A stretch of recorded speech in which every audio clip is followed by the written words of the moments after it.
A paz de Deus, meninas, tudo bem? Hoje eu tô no meu quarto, né? Eu voltei pra cá, que a minha sobrinha já foi embora. Ela veio passar uma temporada aqui, porque não sabe. Eu tô usando esse tripé de mesa porque eu tenho outros tripés. Mas eu preciso usar microfone, eu tenho que usar a ring light. E esse aqui eu não preciso porque ele fica bem próximo de mim. Então é isso. Primeiramente, o meu nome é Jéssica. Para você que não me segue no Instagram, o meu perfil é Minha Caminhada com Jesus. Vai lá e me siga. Para você que está conosco no nosso estudo desde dia 15 de dezembro, estamos estudando a Bíblia em 360 dias, de forma teológica e de forma criativa. No meu grupo você vai encontrar todos os dias um resumo de cada capítulo de forma teológica e no grupo da Cris a parte criativa. Já lemos Gênesis, Êxodo e Levítico e hoje iniciamos a leitura de Números. Estou muito contente, Deus conhece meu coração. Diante de todas as dificuldades e diversidades, a gente chegou até aqui e eu tenho certeza que Deus está muito contente com isso. Hoje a gente vai falar do quarto livro do Pentateuco. Quem me conhece sabe o quanto sou apaixonada. São os meus livros preferidos da Bíblia, é o Pentateuco, a Torá, depende de como você gosta de chamá-los. E Números não deixa de ser importante. Apesar de eu ouvir muita de diversos cristãos, de pessoas que inclusive pularam esse livro por achar ele um livro chato. Mas eu sempre falo isso e vou falar de novo. Não existe nenhum livro na Bíblia que deve ser pulado. Todos são importantes, por isso estão lá. Então, para quem me conhece sabe que o meu caderninho já está aqui com todos os meus resumos. Inclusive eu vou fazer um vídeo mostrando todo o material que eu uso para fazer os meus estudos, mas além de materiais físicos, né, que são manuais, bíblias de algumas linguagens, comentários. Eu também assisto muito vídeo de pessoas que eu confio e que têm a mesma ideologia que a minha. Então esses são os apoios que eu tenho. O livro de Números, então, como eu disse, é o quarto livro do Antigo Testamento da Bíblia e faz parte do conjunto dos 5 escritos de Moisés. Inclusive já estamos chegando no final, vai faltar só mais um. O livro de Números registra a história do povo de Israel durante os quase 40 anos de peregrinação pelo deserto. Então, assim, sobre o autor, data e o destinatário do livro, a gente já sabe que foi escrito por Moisés, a data aproximada. Alguns teólogos afirmam uma data, outros outra, por isso que eu não me apego muito a datas, né? Eu acho que, para mim, o que é mais importante é quem escreveu, o que significa e o motivo, né? Por isso que eu sempre escrevo muito isso. Então, o propósito do livro de Números consiste no encorajamento e na preparação dos israelitas para a conquista da Terra Prometida, enquanto desenvolve a história da peregrinação, desde a primeira até a segunda geração de israelitas que peregrinaram pelo deserto. O tema central do livro enfoca na conclamação do povo de Deus, a fidelidade ao Senhor para servir como seu exército santo que haveria de entrar em Canaã. Nesse sentido, a segunda geração de israelitas deveria tomar conhecimento dos erros cometidos por seus pais, a fim de não repeti-los. Eles deveriam saber que a primeira geração fracassou porque respondeu à graça do Senhor com obediência e ingratidão. Agora cabia aos filhos fazerem certo aonde seus pais erraram, responder com fidelidade onde seus pais foram rebeldes e ter sucesso onde seus pais fracassaram.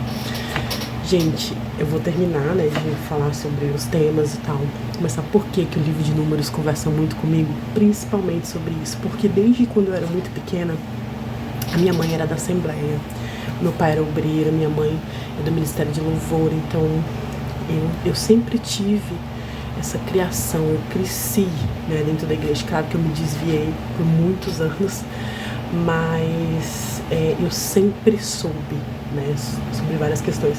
E todo mundo me dizia que os filhos pagavam pelos pecados do pai. E eu sempre levo isso muito a sério. Tanto é que depois que eu tive a Manu, eu já tinha um cuidado antes, mas eu tive o dobro de cuidado, com medo de, por causa de algum erro meu, a minha filha pagar. Só que em Números a gente vê os filhos tendo esse cuidado de conserto, né, com coisas que os pais deles erraram. Então isso é muito lindo. Eu acho um livro incrível. Eu sei que vocês devem falar, meu, todo livro ela fala que é incrível, mas realmente é. Mas nesse sentido de ensinamento, nos ensina muito sobre essa questão e vai te abrir os horizontes se você tem alguma dúvida sobre essas coisas dos nossos antepassados, né? Se realmente isso pode ser quebrado. Eu já ouvi falar em muitas outras denominações sobre maldições que passam de pai para filho.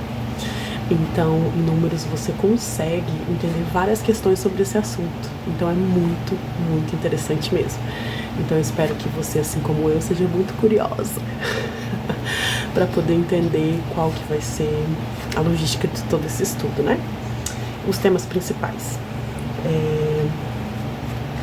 Os estudiosos têm apontado dentro da unidade da mensagem do livro de Números alguns temas teológicos que permeiam todo o livro. Em primeiro lugar, o livro mostra a misericórdia e o cuidado do Senhor com seu povo escolhido. No livro, vemos o próprio Deus se comunicando com Israel através de Moisés, corrigindo, ensinando, consolando o seu povo. Em segundo lugar, no livro de Números, vemos que Deus que fala com o seu povo é também o Deus soberano que realiza seus propósitos eternos e conduz a história ao seu modo. Ele levantou o seu povo escolhido como nação constituída da forma mais improvável durante uma peregrinação pelo deserto. Ele sustentou e conduziu os filhos da aliança de modo a desafiar todas as impossibilidades. Em terceiro lugar, no livro de Números, vemos que o Deus soberano que se relaciona com o seu povo é também um Deus imutável. No deserto, a resposta dos israelitas ao Senhor incluiu obediência e também desobediência. Deus retribuiu a obediência do povo com encorajamento e fortalecimento, bem como a desobediência com juízo e misericórdia. Vocês estão vendo nessas três partes o quanto a gente já conhece de Deus através desse livro? Aqui a gente já consegue ver que se a gente é uma pessoa obediente, a gente vai ser retribuída com coisas que condiz com a nossa obediência. Mas se a gente for desobediente, também nos será dado aquilo que condiz com a nossa desobediência. Por isso, é claro, aponta para a imutabilidade de Deus. Ele é fiel à sua aliança e às suas promessas não falhas. Centenas de anos antes de Êxodo, Deus fez uma aliança com Abrão e a gente até fez um estudo sobre essa aliança. Ele prometeu que daria a descendência do patriarca à terra de Canaã. Este livro de Números inicia de forma dramática, mostrando o fracasso dos israelitas em sua responsabilidade de ser fiel ao chamado do Senhor. Seriam os planos do Senhor frustrados pela debilidade humana? Definitivamente não. A primeira geração israelita fracassou, mas isso não invalidou a aliança de Deus. Vocês entenderam que a primeira geração fracassou, mas a aliança de Deus continuou igual. Olha que promessa maravilhosa. Você pode fracassar, você pode não conseguir, mas a aliança ainda está ali. Basta você ter obediência e voltar aos caminhos. Um resumo, né? Então a maior parte da história do livro de Números vai acontecer no deserto, porque foi onde eles ficaram os 40 anos. O conteúdo do livro pode ser organizado em 3 partes. A primeira parte registra a preparação do exército da primeira geração para a tomada da terra prometida. A segunda parte mostra a marcha do exército da primeira geração em direção à terra prometida. Essa seção revela que, apesar de os israelitas terem começado aquela jornada animados, tão logo a rebeldia os levou ao fracasso. E isso é também assim na nossa vida. Às vezes a gente está tão animado com as coisas de Deus, com os nossos propósitos, com os nossos devocionais, com a nossa leitura bíblica, mas daí a gente vai fraquejando, a gente vai pecando, a gente vai deixando aquilo que não é certo entrar, e isso vai nos enfraquecendo, porque o que nos enfraquece é o pecado. Isso é que nos traz fraqueza. Tá vendo que tudo faz sentido? E nessa sessão que também ocorre a substituição da primeira pela segunda geração. A terceira parte relata a preparação do exército da segunda geração para a conquista de Canaã. Nessa sessão, o novo exército é contado e também orientado pelo Senhor quanto à sua missão. Isso significa que, por sua misericórdia e graça, Deus restaurou o seu povo. Essa geração foi à guerra e tomou posse da terra prometida. Glória a Deus. Então é isso, né? Agora eu vou falar da importância. No começo, olha só do que a gente já falou. A gente fez a introdução, a gente falou do propósito de Números, a gente fez o resumo de Números e agora a gente vai falar da importância de Números. A importância que o livro de Números teve para a segunda geração do Êxodo é indiscutível. Mas o que muita gente não percebe é que esse livro é extremamente relevante para os crentes de todas as épocas. Entendeu do que eu estava falando antes, sobre aquelas 3 partes? Sobre Deus continuar com a aliança mesmo pecando. Agora a gente falou do exército. Isso é super atual para a nossa vida, para a nossa caminhada cristã. Esse livro nos ensina sobre o quê? Sobre soberania, misericórdia, graça, fidelidade e justiça de Deus. No livro de Números, através do exemplo das gerações israelitas, encontramos um forte apelo acerca da importância de cultivar uma vida de santidade e obediência no serviço de Deus. Uma vida de pecado não pode ser a característica do povo que serve a um Deus santo e justo. Jamais podemos nos esquecer que os escolhidos de Deus também foram eleitos para uma vida de santificação. Gente, quando a gente fala sobre isso, eu quero muito abrir uma pauta. Nenhuma parte daquilo que a gente vem estudado está falando que vai ser fácil, principalmente a parte de santificação. Gente, isso são lutas diárias. Por exemplo, para você que segue no meu Instagram, sabe que hoje, na verdade desde ontem, eu estava com desejo no meu coração de tirar tudo aquilo que eu não utilizo e doar para quem realmente precisa. Por quê? Porque eu estava perdendo o foco. E, gente, isso também é uma santificação. Às vezes, eu escuto muito isso. Eu recebo muitos comentários que me dizem: eu queria muito fazer arte na minha Bíblia, mas eu não tenho caneta. Eu queria muito fazer isso, mas eu não tenho uma Bíblia com espaço. E aí é que está o problema. Você não precisa ter as 300 canetas para você fazer uma arte na Bíblia. Você não precisa. Por quê? Porque o intuito da arte não é você somente desenhar, é você sentir a presença de Deus. E o que você precisa já vai estar ali. Jéssica, mas é lindo, mas isso você consegue fazer com uma simples caneta. Eu não sei se vocês estão entendendo a mensagem. E santificação é algo que precisa ser diariamente, entende? Eu já tive conversas sérias com pessoas que entendem a palavra, que me disse assim: se você tem você não tem nada. E não é assim que as coisas funcionam. Se você tem você tem alguma coisa. Porque existem pessoas que não têm nenhum. E a gente precisa sim entender que a gente precisa ter aquilo que é necessário. Jéssica, mas eu trabalho o mês todo, não vou poder ter 30, 40 sapatos? Pode sim, mas isso também é um processo de santificação. Será que realmente esse é o propósito da sua vida? Por exemplo, eu sempre quis ajudar outras mulheres a entender a palavra de Deus. Mas eu preciso ter 30 linguagens de Bíblia? Preciso ter 30 Bíblias com linguagens diferentes? Não preciso. Com uma Bíblia só eu sei que Deus e o Espírito Santo vai me dar o discernimento. Entende? Só que você não pode perder esse foco. E a santificação é diária. São coisas diárias. Não consegui. Vou me afastar de Deus. Não pode. Você não conseguiu hoje, amanhã você tenta de novo. E você vai tentando, vai pedindo a misericórdia do Senhor. E assim vai indo. Esse é o processo de santificação. Para tudo. É igual quando você quer mudar algo. Você não consegue simplesmente acordar e mudar. A mudança vai ser um processo diário. Claro, você tem que ter a força de vontade, mas você não pode desistir, porque muitas das vezes você vai cair de novo e você vai se sentir mal. E ali está Cristo para te ajudar e para te lembrar que Ele está ali, que Ele é misericordioso e que você vai conseguir.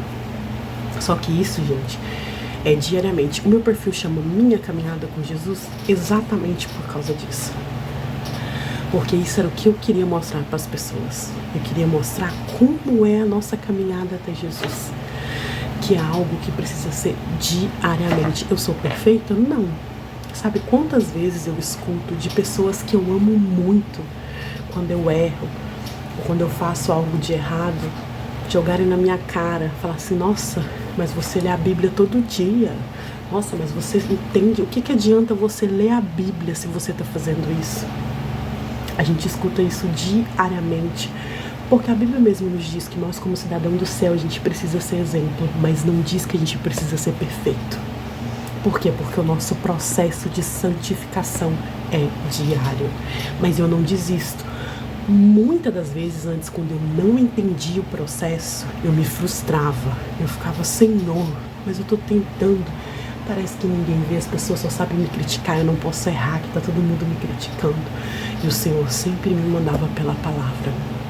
Que as pessoas estavam me criticando, mas Jesus tinha morrido para que eu não fosse criticada.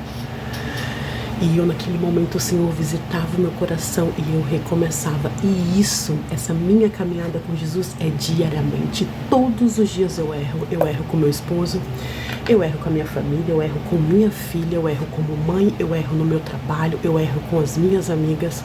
Mas todos os dias eu escolho tentar novamente, porque Cristo morreu por mim, para que eu pudesse ter essa liberdade de me santificar diariamente. E Ele é a minha base. Então não tenha medo das pessoas que te criticam por você não estar conseguindo, ou melhor, por você estar tentando. Você pelo menos está tentando. Tá bom? Eu espero que esse livro de números possa te edificar muito. Porque, gente, como eu disse, a importância do Pentateuco na nossa vida é muito importante, porque é muito atual. E todo esse estudo, todo esse papo que eu bato com vocês, é realmente para vocês entenderem o quanto de Deus tem em cada palavra. Eu simplesmente sinto Deus em todas as palavras que tem na Bíblia. E é lindo quando você consegue entende tudo de uma maneira tão linda e especial. Sabe, o cuidado que Ele tem com a gente. Quando você entende esse amor, essa importância que você tem para esse cara maravilhoso, nada mais importa. Já viu aquele livro que fala até que nada mais importe? É sobre isso. Até que nada mais importe. Que Deus abençoe. Se você precisar de qualquer coisa, só me chamar. Para você que tem meu WhatsApp, para você que não tem, me segue no Instagram, é @minhacaminhadacomjesus. E vamos lá que a gente vai conseguir ler essa Bíblia em 360 dias. E estudar e saber cada dia mais de Deus. Que Deus abençoe.